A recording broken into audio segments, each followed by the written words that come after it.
Hi friends, welcome back to Judy style. எல்லோரும் எப்படி இருக்கீங்க? நாங்கள் ரொம்ப நல்லாயிருக்கோம். அண்ட் இது வந்து ட்ரிப்பு விலாக் தான். எல்லா விலாகும் என்னால் வந்து போட முடியாது. இதோட முன்னாடி வந்துட்டு என்னென்ன ப்ரிப்ரேஷன் பண்ணேன் அண்ட் கொஞ்சம் ட்ராவலிங் விலாக் தான். என்ன டெஸ்டினேஷன் போய் சேரோன்றது கூட நான் இதில் வந்து காமிச்சிருக்க மாட்டேன். அடுத்தடுத்த விலாகில் வந்துட்டு நான் வந்து கண்டினியூ பண்ணுறேன். ஏன்னா பெருசாக போய்டும் விலாக். வாங்க வீடியோக்குள்ளே போகலாம்.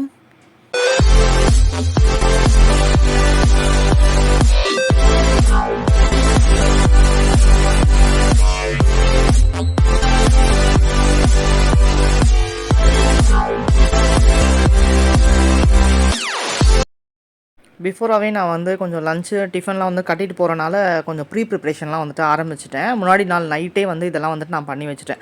தக்காளி தொக்கு தான் வந்து பண்ணிகிட்ருக்கேன். நான் ஆல்ரெடி ஒரு வீடியோவில் வந்து பழைய வீடியோவில் வந்து போட்டிருப்பேன். தக்காளி தொக்கு வந்து 1 மாதம் ஆனாலும் கெட்டு போகாது அப்படின்னு சொல்லிட்டு அந்த விலாக் தான். ஸோ தக்காளி வந்து நான் ஃபுல்லாக வந்து அரைச்சிடுறேன். பொடிசாக நீங்கள் கட் பண்ணனாலும் கட் பண்ணலாம், பட் டைம் எடுக்கும். நான் கிட்டத்தட்ட 4-5 கிலோ தக்காளி வந்து எடுத்திருக்கேன். இது அவ்வளோ தக்காளி வந்து செய்கிறேன். அது வந்து ஆனால் குவான்டிட்டி கம்மி ஆகிடும் உங்களுக்கு. அதனால தான் வந்து நான் அவ்வளோ வந்து செய்கிறேன். ஊருக்கு இவ்வளோவும் எடுத்துகிட்டு போவீங்கன்னா கொஞ்சமாக தான் எடுத்துகிட்டு போவேன். கொஞ்சம் வந்து நான் ஃப்ரிட்ஜில் வச்சிட்டேன். பார்த்தீங்கன்னா தெரியும், இது இருக்கிறதுலேயே என்கிட்ட இருக்கிறதுல ரொம்ப பெரிய கடாய். இது பார்க்க எப்படி தெரியுதுன்னு தெரியல உங்களுக்கு. இது இல்லை, வீடியோவில் ஃபுல்லாக இருக்குது. அந்த இது ஃபுல்லாகவே வந்துட்டு நான் அரைச்சி வந்து ஊற்றிக்கிறேன். அது அப்படியே சுண்டணும். பாருங்கள், இப்போ பாருங்கள் எவ்வளோ வந்திருக்குன்னு. இது இன்னமும் வந்து சுண்டும். நல்லா மூடி வச்சு நீங்கள் குக் பண்ணுங்கள். நல்லா சுண்டி தண்ணியெல்லாம் வற்றினா அதுக்கப்புறமா தான் நீங்கள் வந்து வெறும் மிளகாத்தூள் போடுங்க. ப்ளெயின் சில்லி பவுடர் இருக்கும்ல, அது வந்துட்டு நீங்கள் சேர்த்துக்கோங்க. நான் வந்துட்டு சக்தி வெறும் ப்ளெயின் மிளகாத்தூள் தான் வந்து நான் யூஸ் பண்ணியிருக்கேன். அண்ட் இதுக்கு தேவையான உப்பு வந்து சேர்த்துக்கலாம். நான் வந்து காரத்துக்கு வந்து 3-4 ஸ்பூன் வந்து போட்டிருக்கேன். நாங்கள் நல்லாவே காரம் வந்து நல்லா சாப்பிடுவோம் அதுக்காக. ஸோ உப்பு சேர்த்துட்டு இன்னும் கொஞ்சம் வந்துட்டு நல்லா மிக்ஸ் பண்ணிவிட்டு திரும்பவும் வந்து அந்த மிளகாத்தூளோட பச்சை வாசனைலாம் போகிறதுக்கு இன்னும் வந்து நீங்கள் மூடி வச்சு வந்து அதை வந்து நல்லா குக் பண்ணுங்கள். அது நல்லா சுருண்டு வரணும். ஒரு மாதிரி நல்லா அல்வா பதத்துக்கு வரணும். அதுதான் வந்து உங்களுக்கு காமிக்கிறேன். அந்த கடாயோட நிலமை பாருங்கள் எப்படி ஆயிடுச்சுன்னு. எவ்வளோ சுருண்டுடுச்சு பார்த்தீங்கன்னா தெரியும் உங்களுக்கு. நான் வந்து வேறு நான்ஸ்டிக் பாத்திரத்தில் வந்துட்டு மாற்றிட்டேன். இந்த மாதிரி எண்ணெய் வந்து நான் சேர்க்குறத வந்துட்டு எடுக்க மறந்துட்டேன். நல்லெண்ணெய் வந்து சேர்த்துக்கோங்க. நல்லெண்ணெயில் மட்டும்தான் இது செய்யணும். அப்போ தான் உங்களுக்கு கெட்டு போகாமல் இருக்கும். அந்த ஃப்ளேவர் வந்து அவ்வளோ சூப்பராக இருக்கும். லாஸ்ட்டாக வெந்தயத்தூள் வந்து தூவிட்டு நான் இறக்கிக்கிறேன். நல்லெண்ணெய் வந்து நல்லா தாராளமாகவே சேர்த்து நல்லா நீங்கள் வந்து சுருள வதக்குங்க. நீங்கள் பார்த்தீங்கன்னா தெரியும், அல்வா மாதிரி அதை வந்து சுருண்டு வருது பாருங்கள். இதுதான் பதம். லாஸ்ட்டாக வந்து ஆஃப் பண்ணிடலாம். நீங்கள் வேறு எதுவுமே இல்லை வந்து நீங்கள் சேர்க்க தேவையில்ல. லாஸ்ட்டாக அந்த வெந்தயத்தூள் மட்டும் சேர்த்து நீங்கள் இறக்கிடலாம். அவ்வளோதான். சிம்பிளான டிஷ்ஷு, பட் டைம் எடுக்கும் உங்களுக்கு. புளியோதரை பவுடர் வந்து நான் ஆல்ரெடி சொல்லியிருப்பேன் உங்களுக்கு கொடுக்குறேன்னு சொல்லிட்டு. அது நான் செஞ்சேன், பட் எடுத்த வீடியோ கிளிப்பிங்ஸ் வந்து மிஸ் ஆகிடுச்சு. அதனால் நான் உங்களுக்கு தனியாக காமிக்கிறேன். அதுதான் மெஷர்மெண்ட்டு. அந்த 1 கப்புக்கு 1 கப்பு உளுத்தம்பருப்பு, 1 கப்பு கடலைப்பருப்பு, 1 கப்பு மிளகு அண்ட் 1 கப்பு தனியா, அதுக்கப்புறமா காஞ்ச மிளகா வந்து ஒரு 40 கிட்ட நான் எடுத்தேன். அண்ட் வெந்தயம் வந்து 1/2 கப்பு. எந்த கப்பில் நீங்கள் எல்லாமே எடுக்கிறீங்களோ அந்த கப்பில் வந்து 1/2 கப்பு வெந்தயம், 1/2 கப்பு வந்துட்டு பெருங்காயத்தூள். அவ்வளோதான். இதுதான். நீங்கள் வந்து இதை வந்து ஸ்க்ரீன்ஷாட் கூட அடித்து வச்சுக்கலாம். இந்த பவுடர் வந்து நிறைய வந்து அரைச்சி நீங்கள் வச்சுட்டிங்கன்னா புளி சாதம் கலரும் போது நீங்கள் செஞ்சுட்டிங்கன்னா சூப்பராக இருக்கும். அதை பாருங்கள், நான் வந்து பவுடர் வந்து ரெடி பண்ணி வச்சுருக்கேன். இந்த பவுடரை தான் நான் ஊருக்கு போகிறதுக்கு முன்னாடி இதெல்லாம் ரெடி பண்ணேன். ஆனால் அந்த கிளிப்பிங்ஸ் வந்து வதக்கிற கிளிப்பிங்ஸ்லாம் வந்து மிஸ் ஆகிடுச்சு. ஸோ அதனால் நான் உங்களுக்கு தனித்தனியாக வந்து இதை வந்து சும்மா உங்களுக்கு மெஷர்மெண்ட் தெரியணுமேன்றதுக்காக நான் தனியாக வந்து வச்சு காமிக்கிறேன். லாஸ்ட்டாக அது பெருங்காயத்தூள் வந்துட்டு ஸ்டவ் ஆஃப் பண்ணிவிட்டு எல்லாமே ட்ரை ரோஸ்ட் பண்ணணும். நீங்கள் கடாயில் போட்டு ட்ரை ரோஸ்ட் பண்ணி எடுத்து வச்சுட்டு லாஸ்ட்டாக பெருங்காயத்தூள் போடும்போது மட்டும் நீங்கள் ஸ்டவ் ஆஃப் பண்ணிவிடுங்க. ஏன்னா அது இல்லைனா கருகிடும் ரொம்ப. ஸோ பெருங்காயத்தூள் அந்த ஆஃப் இது போட்டது பாருங்கள். வதக்கி எடுத்துகிட்டு ஃபுல்லாக பவுடராக வந்து நீங்கள் வந்து நல்லா அரைச்சி வச்சுக்கலாம். இதெல்லாம் நீங்கள் ஸ்பூன் கணக்கில் செய்கிறதா இருந்தாலும் அப்போத்துக்கு அப்போவே செஞ்சு நீங்கள் சாப்பிட போகிறீங்க அப்படின்னா, ஃப்ரெஷ்ஷாக செய்ய போகிறேன் அப்படின்னாக்கா நீங்கள் வந்து ஸ்பூன் கணக்கில் வந்து எல்லாமே ஒரு ஸ்பூனு வெந்தயம் அண்டு பெருங்காயத்தூள் மட்டும் 1/2 ஸ்பூனில் இருந்து எடுத்துக்கணும். எந்த ஸ்பூனில் வந்து எல்லாத்தையும் மெஷர் பண்ணுறீங்களோ அதில் 1/2 ஸ்பூன் வந்துட்டு பெருங்காயமும் அந்த வெந்தயம் அது மட்டும் தான் 2/2 ஸ்பூன். மிளகாய் வந்துட்டு நீங்கள் உங்கள் காரத்துக்கு ஏற்ற மாதிரி நீங்கள் சேர்த்துக்கலாம். நான் வந்துட்டு இந்த மிளகா வந்து காரம் இல்லைன்றதுக்காக 40 மிளகா கிட்ட சேர்த்தேன். நீங்கள் வந்துட்டு காரம் இருக்குது அப்படின்னாக்கா 25 மிளகா இல்லை 30 மிளகா வந்து குவான்டிட்டி வந்து கம்மி பண்ணிக்கலாம் உங்களுக்கு ஏற்ற மாதிரி. நான் வந்து நிறைய பல்காக வந்து அந்த பவுடர் அரைச்சி வச்சுப்பேன். அதனால் வந்து நிறைய வந்து நான் செஞ்சுட்டேன் அந்த பவுட்ரு. நீங்கள் பார்த்தீங்கன்னாலும் தெரியும், அந்த பெரிய பாக்ஸில் வந்து போட்டிருக்கேன். அண்ட் இன்னொரு பாக்ஸில் வந்து போட்டு வச்சுருக்கேன். அண்ட் மறுநாள் காலையில் இந்த புளி சாதம் கூட நான் வந்து நைட்டே வந்து ரெடி பண்ணி வச்சுட்டேன். புளி சாதம் இல்லை, சாரி, புளி வந்து அந்த கரைச்சல் சொல்லுவாங்களே, அது வந்து நான் நைட்டே வந்து ரெடி பண்ணி வச்சுட்டேன். இதெல்லாமே நைட்டே வந்து நான் பண்ணி வச்சுட்டேன். அப்போ தான் மார்னிங் வந்து நாங்கள் எழுந்து சாதம் மட்டும் வடிச்சிட்டு கலரிட்டு எடுத்துகிட்டு போயிட்டே இருந்துடலாம் அந்த மாதிரி. ஸோ அதுதான் வந்து அன்றைக்கி செஞ்சுட்ருக்கேன். நல்லெண்ணெய் ஊற்றி தான் வந்து புளி சாதமும் வந்து செய்கிறேன். வெறும் நல்லெண்ணெய் ஊற்றிட்டு அப்போ தான் அந்த ட்ரெடிஷ்னல் ஃப்ளேவர் வந்துட்டு உங்களுக்கு நல்லா வந்து கிடைக்கும்.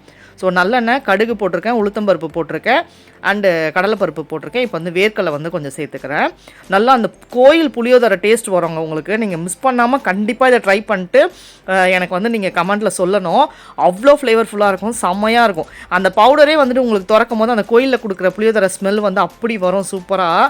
சொல்லும் போதே எனக்கு அப்படியே வாயெல்லாம் வந்து எச்சி ஊகுது, அப்படியே டெம்ட் ஆகுது.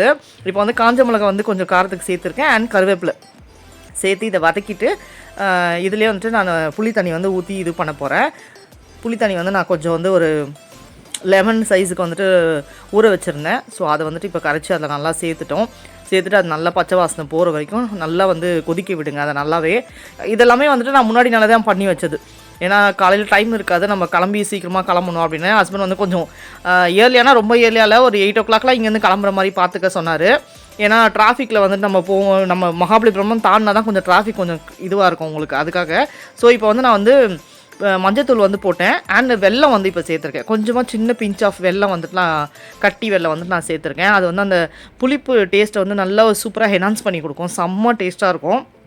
அண்ட் இப்போ வந்து தேவையான அளவு உப்பு சேர்த்துக்கிறேன் அண்ட் பெருங்காயத்தூள் வந்துட்டு ஒரு 1/2 ஸ்பூன் வந்துட்டு இப்போ சேர்த்துருக்கேன். நீங்கள் வந்து சாதத்துலேயே வந்து உப்பு போட்டு வடிங்க. இந்த மாதிரி வந்து நம்ம கலர்ன சாதம்லாம் செய்யும் போது சாதத்துலேயே உப்பு போட்டு வச்சிங்கன்னா தான் டேஸ்ட்டு சூப்பராக இருக்கும் உங்களுக்கு.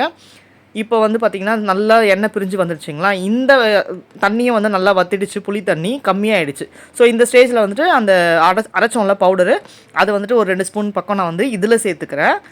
நல்லா வந்து இன்னும் கொஞ்சம் வந்து கொதிக்க விடுங்க, லைட்டாக கொதிக்க விட்டு நீங்கள் வந்து எண்ணெய் நல்லா பிரிஞ்சு வந்ததுக்கப்புறமா நல்லா எடுத்துடலாம். ஆல்ரெடி எண்ணெய் வந்து பிரிஞ்சு வந்துடுச்சு, நீங்கள் அதில் சேர்த்துடலாம். இந்த சைடில் பார்த்திங்கன்னா சப்பாத்தி வந்து செஞ்சிட்ருக்கேன். நிறைய சப்பாத்தி வந்து சுட்டு எடுத்துகிட்டு போயிட்டோம். அன்றைக்கி ஒரு நாள் ஃபுல்லாகவே இதை வச்சே வந்து ஓட்டிடலாம் அப்படின்னு சொல்லிட்டு ஹோட்டலில் சாப்பிடுவேன் நான். தக்காளி தொக்கும் பார்த்திங்கன்னா சூப்பராக வந்து ரெடியாகி வந்துடுச்சு. பார்த்திங்கன்னா தெரியும், அவ்வளோ செஞ்சேன், 5 கிலோ 4 கிலோ. அதில் வந்துட்டு எவ்வளோ கம்மியாக வந்து வந்திருக்குன்னு பாருங்கள். அதை வந்து சுருண்டுடும் அந்தளவுக்கு வந்து, ஆனால் செம்மையாக இருக்கும் உங்களுக்கு, கெட்டு போகாது ரொம்ப நாளைக்கு.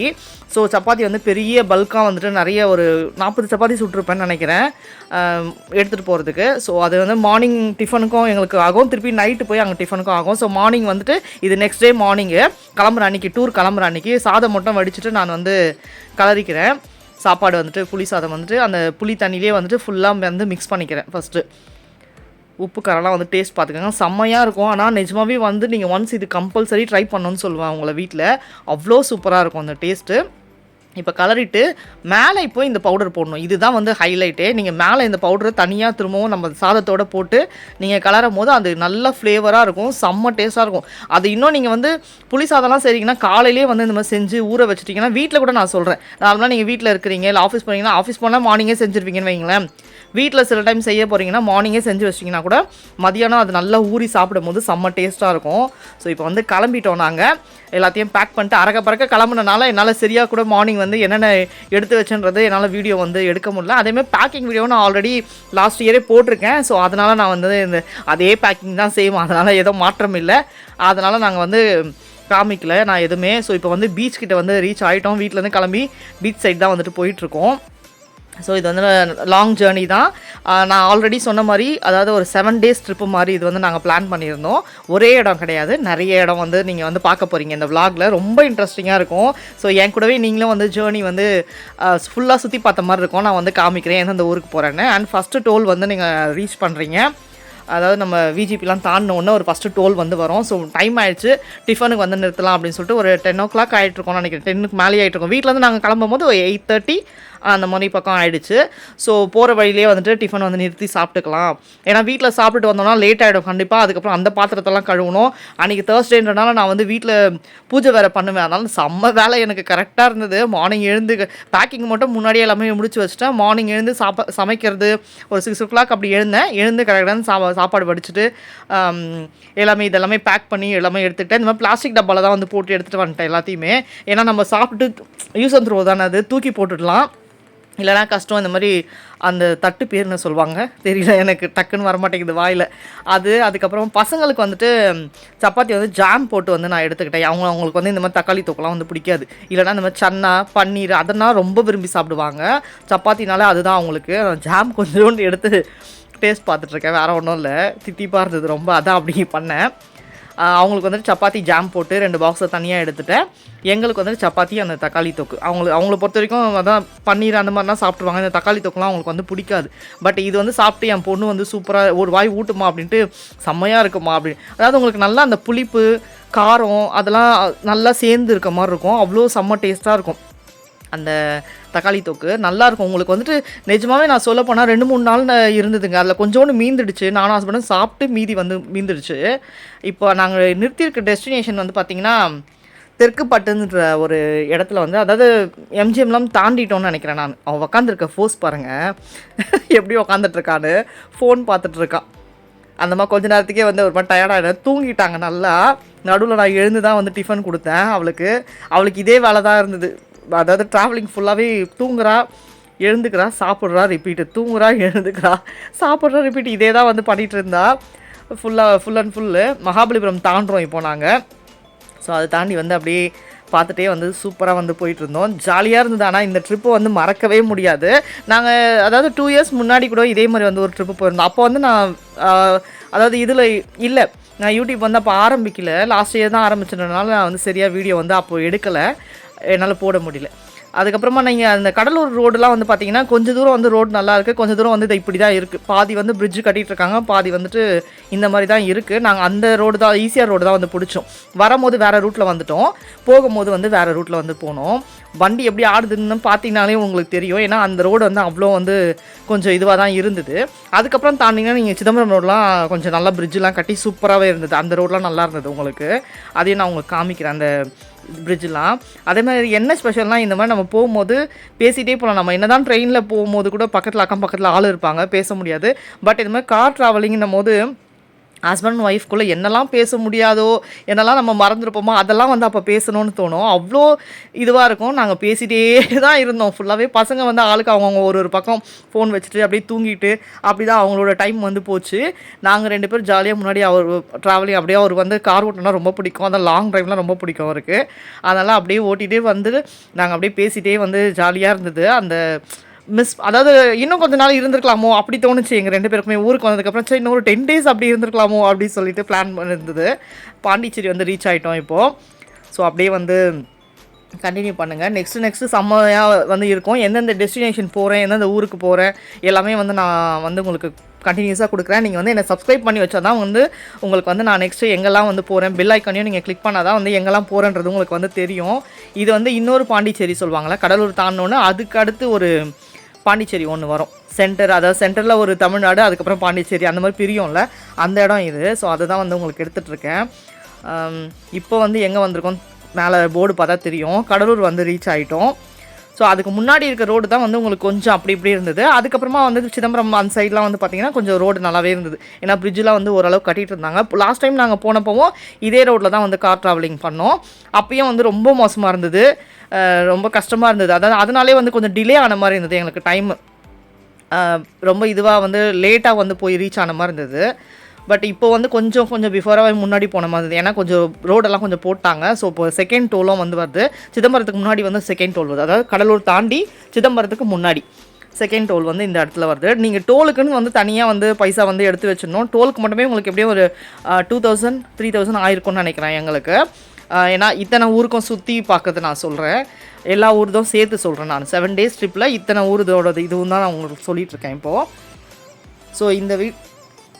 ஸோ அதனால தான் சொல்கிறேன், சப்ஸ்கிரைப் பண்ணி இது பண்ணி வச்சுக்கோங்க. சிதம்பரம் கோயில் தெரியுது உங்களுக்காக, கோபுரம் வந்து காமிக்கிறேன். எல்லோரும் சாமி கும்பிட்டுருக்காங்க. நாங்கள் அங்கே போக முடியல, ஏன்னா அடுத்தடுத்து நாங்கள் போகணுன்றனால ஒரே ஊராக இருந்தால் பரவாயில்ல, நம்ம எல்லா இதுவும் நிறுத்தி பார்க்கலாம். பட் டைம் இல்லைன்றனால நாங்கள் வந்து அப்படியே கிளம்பியாச்சு. ஸோ இந்த பிரிட்ஜு தான் சொன்னேன். இந்த பிரிட்ஜ் வந்து ரொம்ப லாங்லாம் வந்து சூப்பராக வந்து போட்டிருக்காங்க, ரொம்ப நீட்டாகவும் இருந்தது. ஸோ நெக்ஸ்ட் vlog பார்க்கணுன்னா சப்ஸ்கிரைப் பண்ணி வச்சுக்கோங்க. தேங்க்ஸ் ஃபார் வாட்சிங்.